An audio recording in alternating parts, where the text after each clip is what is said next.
From Washington, the McLaughlin Group, the American original. For over 2 decades, the sharpest minds, best sources, hardest talk. Geico, committed to providing service to its auto insurance customers for over 70 years. More information on auto insurance at geico.com or 1-800-947-AUTO, any time of the day or night. Smart global investing requires expertise from the ground up. With insights from local experts across the world, we have a unique perspective on global investing. Franklin Templeton Investments. Gain from our perspective. Somewhere in America, a city comes to life. It moves effortlessly, breathes easily. It flows with clean water. It makes its skyline greener and its population healthier. All to become the kind of city people want to live and work in. Somewhere in America, we've already answered some of the nation's toughest questions, and the over 60,000 people of Siemens are ready to do it again. Siemens answers.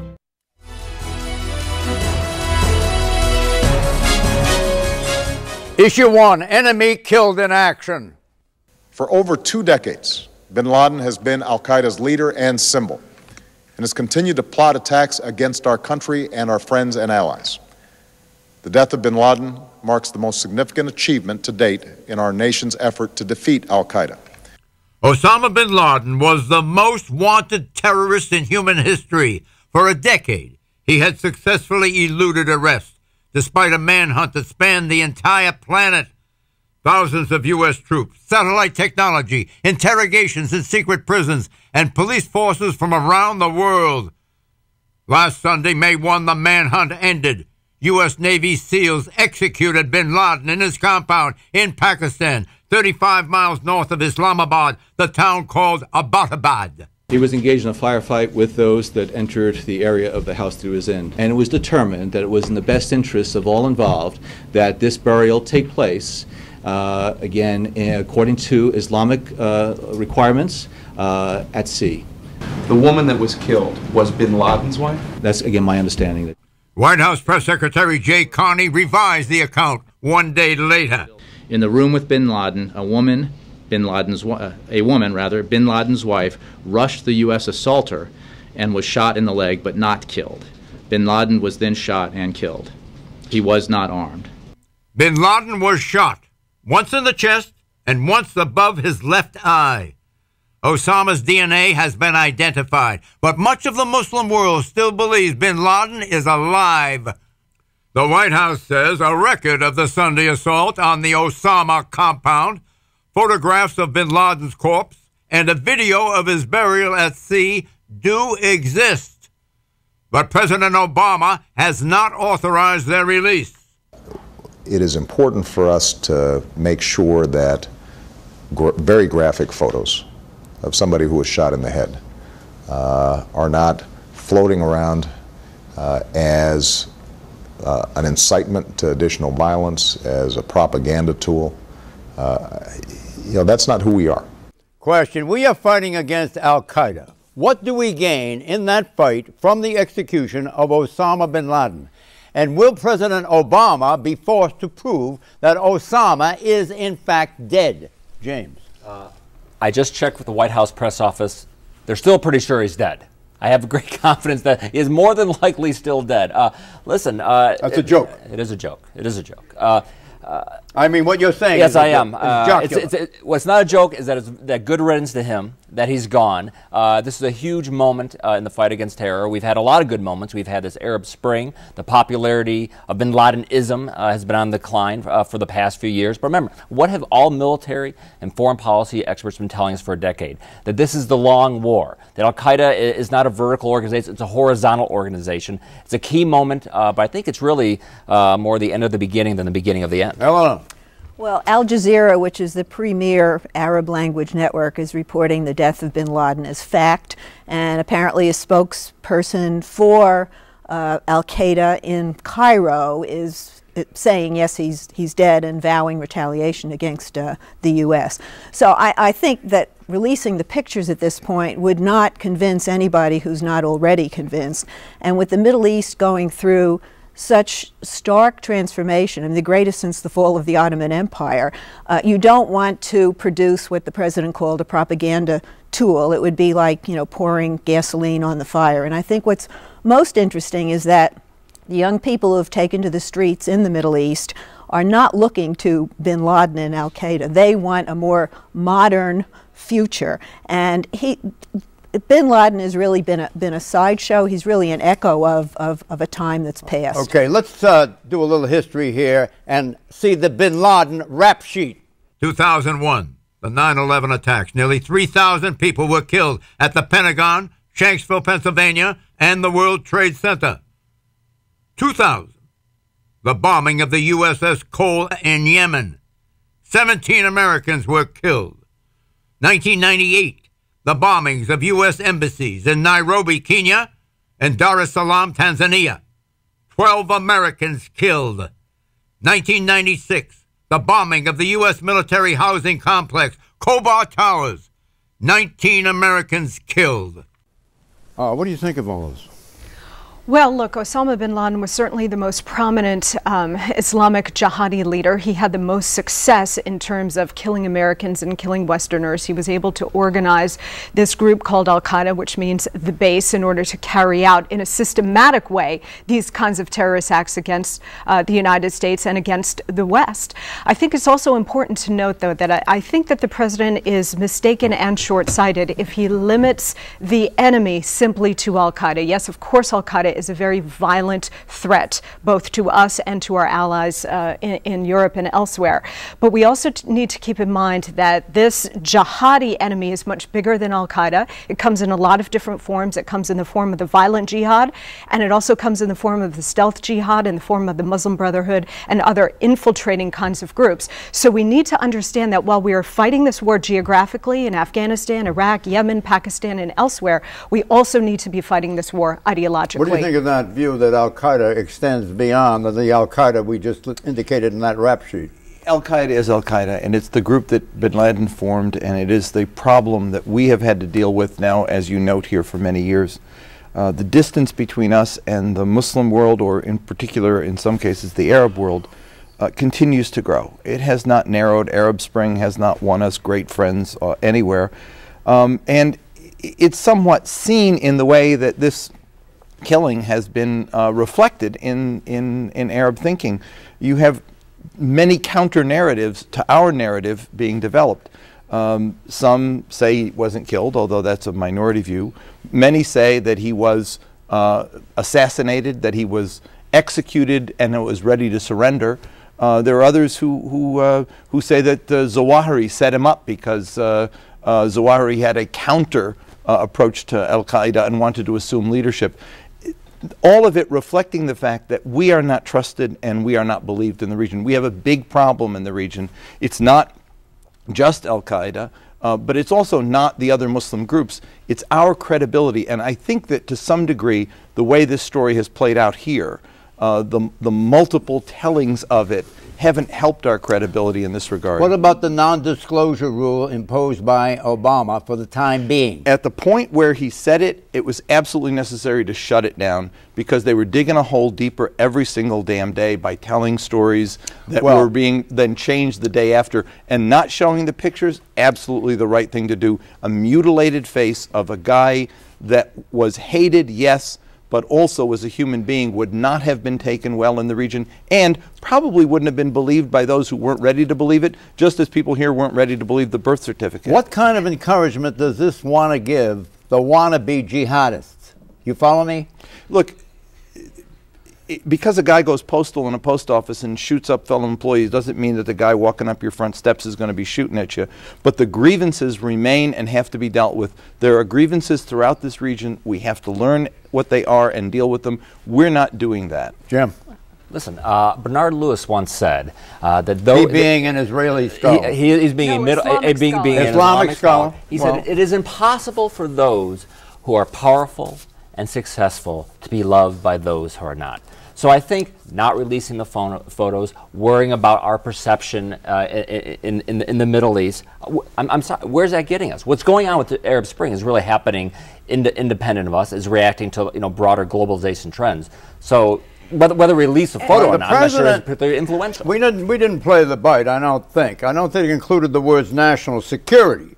But the president appealed to national security in the 60 Minutes interview that's coming up on Sunday night. When the president of the United States, the commander-in-chief, uses the words national security and the logic behind them, then we have to really consent to that without any further questioning. Is that true? Well, we always question in a democracy, but you mean the press does? This is a judgment call, and the president's judgment is that this would create blowback and that it's not essential to release these pictures. What problem would it solve? No problem. I don't think it's a decision for all time. I think in a porous society like this, these pictures will at some point. Do Americans matter? Do we matter? Who saw that 10 years ago? Why do you need to see these pictures? Does that matter at all? That we can see? Do you need to see the pictures? I would like to see. No, I think it's voyeurism primarily on the part of people like Jim or James. No, it's all right. Let's Monica. To Jim's point here about the credibility of the United States in the Middle East, the burden should not be on the United States. We were attacked on 9/11. Osama bin Laden declared war on the United States long before that.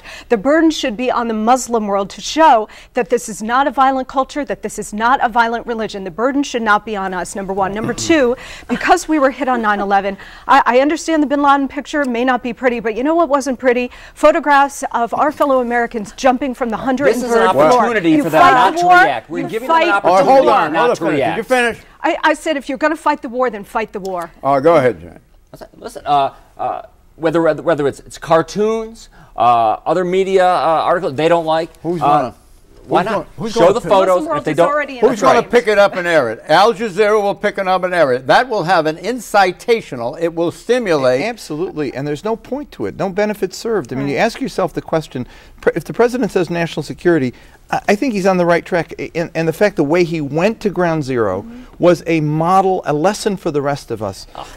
Be dignified in the way we deal with this, and the families who have suffered the most.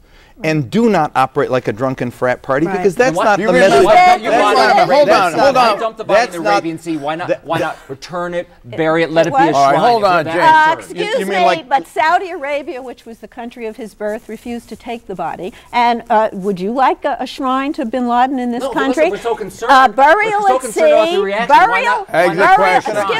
Excuse me. I get to finish my sentence. Burial at sea is an established way of dying. It's where life. James, hold on. James, will you please hold your fire? Please hold up. It's where life began, and decomposing in the ocean is not a bad way to go, especially for a murderer. What you just described, is that the reason? Hold on, James, please. Hold on. You've got to preserve the civility of Pat Buchanan, all right? James is maybe the one guy here with a PhD in Islamic studies. I could help you out. And I would also say, let's not use Bernard Lewis as an expert on anything related to the Muslim world at all. But I think he's an expert with much wisdom to be. And it's exactly the wisdom that got us into the Iraq War and used the logic of shock and awe that have provoked multiple acts of terrorism. Wasn't it bin Ladenism in the Iraq War that cut into his popularity? The mass slaughter. Exit question. Will radical Islam as a movement die with bin Laden? Or will it have a second life under new leaders, James Pethokoukis? This is a multi-generational conflict. Eleanor. There are various Al-Qaeda franchises, and there's some self-radicalization that goes on even among Americans. So, no, this does not die out. But I think Al-Qaeda was a sideshow in the Middle East in recent years, and I think good riddance. Well, the jihadi ideology is much bigger than any one man, including Osama bin Laden. We have to understand that this fight is nowhere near over, not even close. It will reconstitute itself. And also keep your eye on the Middle East, because what you're seeing is the Muslim Brotherhood right under the radar running most of these revolutions at that point. That's another significant jihadi threat in a different form. Jim. Wow. Right. You want to relate this to what's happening in the Arab Spring? Why don't you address the Muslim Tunisia? Brotherhood and the way that they have been demonized? Conflating the Muslim Brotherhood with Al-Qaeda is pretty dangerous stuff, because their ends are the same, their tactics are different. Their actually ends are not the same, and I think it would be wrong to do so. I'm not a fan of the Muslim Brotherhood. As a Christian Lebanese, I certainly don't want them running my country. But they're not a movement like Al-Qaeda, and I think it's important to distinguish You that. think it will We're going to have to die? be dealing with them as a matter of governance in several countries. It doesn't make me happy about it, but the fact is that we don't deal with them the way we dealt with Osama bin Laden. If we start sending assassination squads to get elected, I didn't say that. But the point is that if you conflate them and you see them as the same, then what you're doing is establish a black and white scenario, no gray in the middle, and there's a lot of gray here, and we need to understand it. Is it going to die with the death of Al-Qaeda will not die because there's a whole lot of other groups out there who are in the image of bin Laden in Yemen, in North Africa, in Iraq, and elsewhere, and in Lebanon as well, who dealt a terrible blow to Lebanon a few years ago. And I think Osama was the soul. It was the soul of the movement, and I think it's going to be pretty close to death. Issue 2: foreign policy reset. Diplomacy would be a lot easier if we only had to talk to our friends, but that is not how one makes peace. Some see Osama bin Laden's death as a turning point that the U.S. can seize to its advantage. 1. Accelerated Afghanistan troop drawdown. U.S. diplomacy coupled with U.S. dollars and other inducements could tear apart the Taliban from the more radical al-Qaeda zealots. A deal with the Karzai regime governing Afghanistan would permit the U.S. to reduce its 100,000 troops earlier than the scheduled withdrawal date in 2014, roughly 3 2/3 years from now, namely 2/3 left in 2011, all of 2012, all of 2013, and all of 2014. 2. Intensify the Israeli-Palestinian peace process. The good news from Israel is that the Palestinians are recently unified. The Hamas component and the Fatah component have come together. That means that President Obama has an opening to push through a two-state, long-sought Middle East peace solution. 3. Transposed U.S. policy priorities. If the U.S. can trim the $100 billion per month spent on our world's military efforts, the U.S. could convert a portion of that huge disbursement into helping democratic restructurings now transforming Tunisia, Syria, Egypt, Libya, Yemen, Jordan, Bahrain. Money, yes. Troops, no. Question: has bin Laden's death given the United States an opening to reassess our policies in the Middle East? Is this the time to beat swords into plowshares? Monica Crowley. No. This war is nowhere near over, but again, there are different geographical corners of this war. Now, I think what bin Laden's death will do is give President Obama an opening to do what he's wanted to do all along in Afghanistan, which is draw down our troop presence, lower our footprint there, and perhaps fight that war in a more effective way with special operations units and that kind of thing. The other assessment— Good idea. Good idea. Yes, I'm going in that direction now, that we should have a leaner, more tighter force in Afghanistan. The other thing that needs to be reassessed, of course, is our relationship with Pakistan. Pakistan is a nuclear-armed country, and we know now that tensions, which were always running high even before last weekend and the takedown of bin Laden, are now even more strained because the Pakistani government has to answer. Either they knew bin Laden was there or they didn't, in which case, after getting $3 billion a year to combat terrorism and this kind of thing, they're going to have to answer for that as well. James? I think you laid out a wonderful agenda in the opening, in the lead. And it's not that now that we've gotten bin Laden, we now can build on it, but it's that we got him, it's out of the way. We ought to recognize that and now deal with these other priorities that have been ignored too long, including at this point with the development of some emerging democracies in the Middle East, the enormity of the aid requirements that are there on the ground. We face the danger of Egypt and Tunisia going south if in fact we don't help create jobs and don't help bring the benefits of revolution to these people who are going to say, after a period of time, I want the old stuff back because I didn't get anything out of this. Can we get out of Afghanistan? I think, of course, we can, and I think that the idea that Secretary Clinton proposed is not just one for Afghanistan, but ought to be a model for our engagement throughout the entire Middle East. You know how many lives we lost in Afghanistan? American lives, about 1,500. 1,500. Yeah. You know how much money we spent over there? Way more than Afghans. About $1 trillion? Yeah.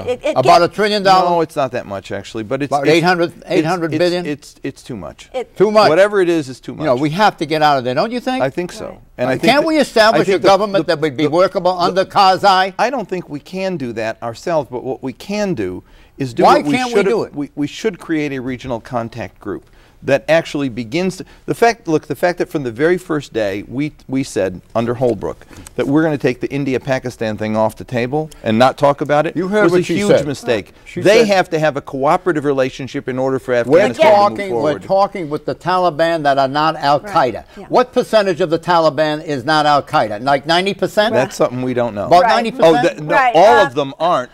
But the question is, which part of them would have supported Al-Qaeda or the relationship? It's Mullah Omar who has a personal, even familial tie with Al-Qaeda. She thinks they are discussable with. Well, and so does Karzai. It's getting bin Laden gives the president more credibility and therefore more running room on foreign policy. There's very little rationale for the war in Afghanistan. There are fewer than 100 Al-Qaeda in Afghanistan. And the war is really about Pakistan. And now he's got some leverage with Pakistan because bin Laden was hiding in plain sight, and if they want to keep that aid flowing, which they do, there's a little more incentive to cooperate. Exit question, James, you can work in your point here. What point are we at in our relations with the Muslim world?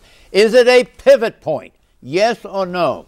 James? I think more important is whether it's a pivot point in all these countries, whether these fledgling democratic capitalist movements are really going to blossom. And my point is that I think what's going to help in Afghanistan is eventually the Chinese are going to come in, and that money, that tens and hundreds of billions of dollars in Afghanistan going after mineral wealth is going to smooth over a lot of these differences. Hello. The administration ought to push the oil-rich states to set up a funding bank to help countries like Egypt, because tourism is dead and they're going to have trouble paying their bills. And if Egypt doesn't succeed from the Western point of view and from their point of view, that sets a very negative tone. Monica. 2 points in the Middle East. We're at a critical turning point moment here. It could fall to the Islamists. We've got to be very careful about how we manage this. Yeah. I wish we were more on top of this. And the second thing we haven't discussed is Iran. James. I think the president has said it correctly, and that is if we don't solve the Arab-Israeli conflict, is it a pivot point? We're not at a pivot point, no. I think we are at a pivot point. I think we can continue with this military effort, or I think we can disengage and go diplomatically. Issue 3, perfectly executed. Let me, as a Republican, give President Obama tremendous credit for what was done. He's the commander-in-chief. This was an amazingly successful military operation. The Republican chairman of the Homeland Security Committee, Peter King, tipped his hat this week to President Obama. This accolade has special import, in particular because of Chairman Peter King's congressional hearing in March on Islamic radicals living within the United States. The president drew praise from all sectors of the political spectrum, e.g., House Speaker Republican John Boehner and former New York City Mayor Rudy Giuliani, another Republican. The successful Navy SEALs mission erased the criticism that shadowed Mr. Obama since his candidacy for president, namely that he was not up to the job of commander-in-chief, as some have said. The decision to raid the bin Laden compound made the president look exactly what he is, namely the commander-in-chief. The decision also led to a major jump in his approval rating. A CBS New York Times poll has his approval rating at 57%. That's an 11-point jump from just 2 weeks ago. But not all the numbers for President Obama are good. On the economy, his numbers are not good. 55% of Americans disapprove of how the president is handling the economy. 34% of Americans approve. Question, will the bounce in Obama's positive approval rating endure through the 2012 election? Monica. Well, it may not even endure through next week, John. We'll have to see. Look, in 1992, a little-known Southern governor named Bill Clinton was able to defeat George Herbert Walker Bush, who was at 92% job approval following the first Persian Gulf War, because he honed in on one simple slogan: it's the economy, stupid. And this week we got some mixed economic numbers. The unemployment rate went back up to 9%. Gas prices still high. Inflation on food and energy continued to climb. Americans essentially vote with their wallets. They vote kitchen table issues. And so while this is a huge victory for the United States and for his presidency, the economic issues will trump everything else. What do you think, Eleanor? I think it's probably fleeting because these are the times that we live in. But we got a very good jobs report. 264 or 67,000 jobs created in the month of April, and they revised upward previous months as well. So it looks like the economic picture is beginning to gel, and that's primarily what the president will be judged on. But what this puts to rest is the Republican narrative that this is a president who is not decisive, who leads from behind, and I don't think they can say that anymore. It really gives him foreign policy creds, not only with the Republican Party, as it should, but with the American people. So I think this is a decisive moment. What's your read on this, Jim Zogby? Well, he got a bounce in particular from independents who are taking a second look, and I think that was an important constituency he needed to move. Controlling constituency. He's not going to get Republicans at all. The numbers there are going to stay bad because there's simply not a generous soul on that side of the aisle, unfortunately. Bush failing at 9/11, right? Democrats came after his appearance at Ground Zero and overwhelmingly gave him positive ratings. Republicans can't bring themselves to give the guy positive ratings at all under any circumstance. How about the left liberals or progressives, as they want to call themselves? He's got problems there. I don't think they're going to vote against them. They may not be as enthused. They have nowhere to go. Nowhere to go, but he really needs to work a little harder there, and I think he knows it, and I think the party knows it. Out of time. Happy Mother's Day. Bye-bye.